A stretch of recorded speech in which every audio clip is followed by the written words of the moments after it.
Hey yourselves. You two doing okay after yesterday? We were gonna ask you the same question. You scared Paimon half to death when you rushed into the fire! Sorry, I couldn't just stand and watch the Mountain King get burned alive. So you thought you'd try and extinguish the sacred flame with Dendro? Or is that an attempt to make the almighty Dragon Lord Kahulahau die of laughter? The sacred flame only possesses a fraction of the Pyro Archon's power. It's not as if I was fighting the Pyro Archon herself. KINICH, when you went into the flames, were you intending to, Intending to what? do the same thing as Burkina? Sacrifice myself? Of course not. My focus was on keeping the Mountain King alive, not on what it would cost. But now I'm curious. What made you think I was going to sacrifice myself? Well, because everyone's saying the Turnfire is what saved the king last night. And Ponche's theory was that summoning the Turnfire is a tit-for-tat exchange, right? So, Paimon thought you decided to pay for it with your life. So you've heard that rumor too. I'm afraid I can't say for sure. What happened yesterday was a first for me too. Well, even if you don't know, there's probably no one in the world who does. What I would say is, if that really was the power of the Turnfire, I'd sooner believe that the Mountain King summoned it himself. The Mountain King? Then, what price did he pay? The core meaning of price is not atonement or compensation, but what you're willing to give up in order to obtain what you want. It's easy to die for your sins. Much harder to live with the guilt and keep on going. In the end, the Mountain King chose the latter option. For Burkina and for the tribe. That's the price he paid. Alright, so how is the Mountain King doing now? Health-wise, there's nothing to worry about. He'll enter a fighting stance whenever we set foot in his territory. But his attacks are gentler now and not as crazed as before. Like he said yesterday, he just intends to be a sparring partner for people to practice with. Yeah, I tried communicating with him again, but he didn't respond. We dare say that Locust King has well and truly lost its mind. The lights are on, but nobody is home. Its body remains fighting fit thanks to the perverse power of the Abyss, but time has been less kind to its soul. It was ground to a pulp long ago. But we saw him come back to his senses yesterday. That was merely one last burst of brain activity before it croaked. As you humans would say, it went out with a bang. Oh, come on! Stop being such a doomer. Paimon bets the Mountain King has finally let go of the tragedies of the past now, and is focusing on moving forward.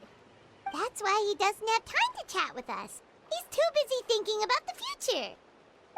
Well, at least it means my fellow tribespeople can move forward now too. Thank you for your help, Traveler. I owe you one. Yeah, that's right. You caught Enjo for us, remember?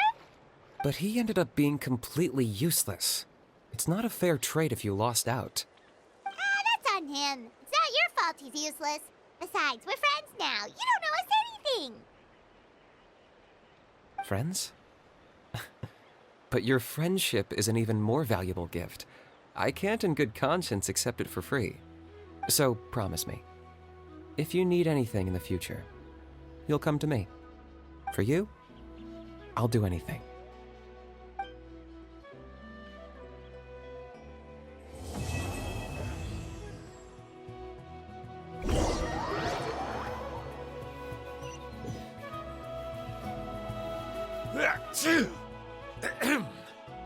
So, in the end, only poor little Huni got the sad end. Yeah, everyone's happy except me. Huni, it'll be okay. Toba, you're my friend, so I shouldn't say this to your face. But it was all the Mountain King's fault. Huh? Now hold your horses, kiddo. If you promise not to fight, Uncle Sanka will tell you a story. Okay, before you roll your eyes out of your skull, I promise you can trust me. I almost got my eyebrows burned off by the turnfire after last time. All right, I'll just get to the point. Do you know what Uncle Sanka loves the most about your people? What? Your extreme sport. Huh? On my first day here, I got hit by someone falling out of the sky. I believe you call it bungee jumping? It's a dangerous sport, to be sure, but the courage it took to make the jump impressed the heck out of me. So, I introduced myself to the jumper, we made friends, and I even helped treat her wound. Oh, such a nice friend. Of course. Anyway, the good times didn't last, because I got captured by a powerful foe, so we had to part ways for a while. In the hands of the enemy, I was scorned, scolded, and nearly given away as a gift. Oh, it was so humiliating. A horrible experience to look back on. Why does Uncle Sanka always have to suffer, I thought.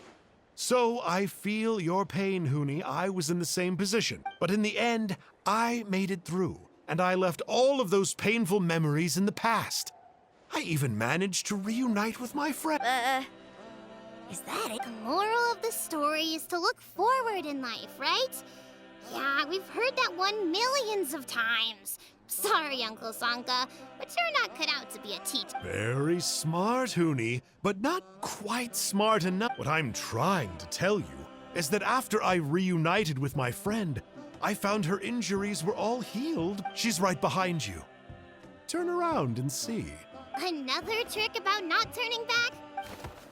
Huh?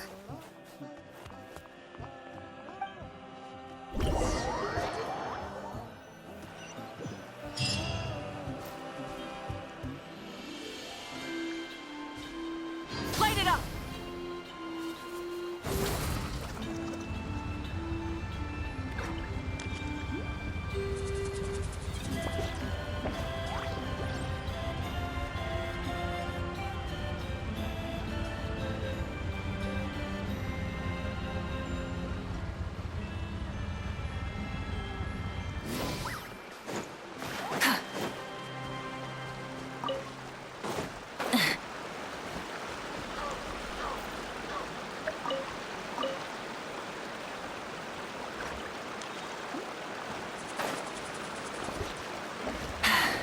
Hip.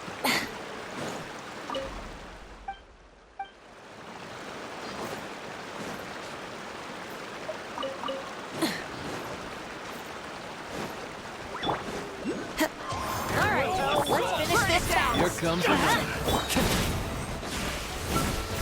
Into the wind.